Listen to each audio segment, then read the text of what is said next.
One of the things that I realized, and this was just for my own personal career and for the company that I was working for at the time. Number one, I realized that we were not being represented. Number two, I realized that I wanted to be a better speaker. And I needed it. I was a terrible speaker. Not only that, I was scared to death when I get in front of a large group. You know, if I had 1,000 people out there, I would just get so nervous. And so I told my assistant to book me to speak at 2 technology conferences. Now, we were doing e-commerce stuff at the time, and this was late 90s. And I just said, if you can find a conference going on and you can book me in, I'm there. And so she started doing it. She did it for a year and a half. I spoke at 2 technology conferences a month.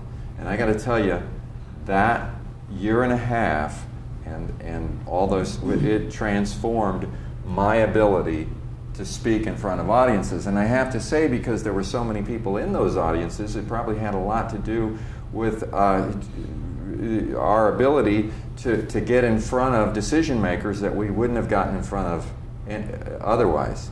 What happened to me during that 18-month period is initially my biggest objective was to get over my fear of large groups, okay? And there's nothing like just doing it twice a month to get over the fear. Eventually you get over the fear. But then what I realized is that I needed to be more interesting. Because most of these conferences I was speaking at were like 3-day conferences where people are coming and they're listening to all these talking heads all day long, and it's all technology, and it gets to be very monotonous after a while, unless you have the ability to wake people up. It's almost like they're in a sleep. They're out there in that audience, and that ability to connect and to wake them up and to do something they're not expecting, and to be enthusiastic and all that kind of stuff. I didn't have it. I didn't know how to do it. And that was my second goal, was to learn how to do that. So each time I would do one, I would try to be my own critique and say, how did I do? Was it interesting? Was it? And in planning the presentation, I would try to come up with ways of using props and creative PowerPoints and creative kinds of things, that stories and things that would make my presentation come alive.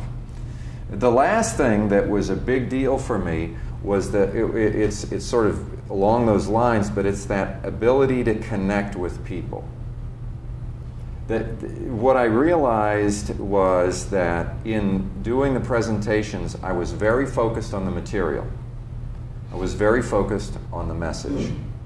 You have to have the message and the material so down that your focus is not on the material and the message. Your focus is on the people that you're talking to.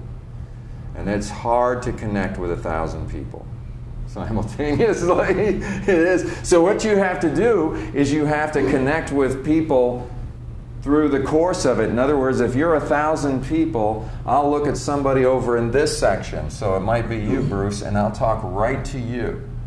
And then maybe a little bit further into it, I'll kind of switch and I'll talk directly to you, Ashley, or Jeff, or Bob, or whatever, and I'm picking somebody that I'm communicating with. Now, it doesn't matter if we're in a small group. Let's say you've just got 4 people in the audience.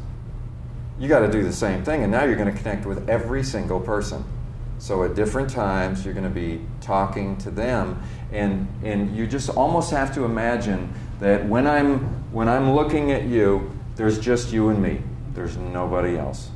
And I'm just talking to you, and I'm looking at how you're responding, and we are connected. What I found when I first started doing it is that was so hard for me to do. It was a bunch of objects out there. They weren't people. Seriously, they were objects. It was 1,000 heads in an audience, and it took me time to get used to doing it. I knew my material.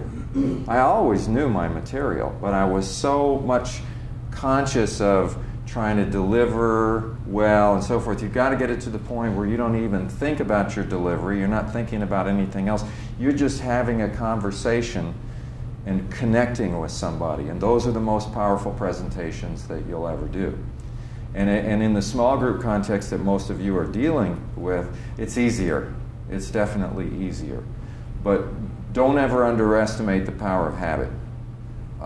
If you have not developed the habit of really, if you've got multiple people in the room, moving around and connecting at different times with different people and really making that connection, then that's something to practice.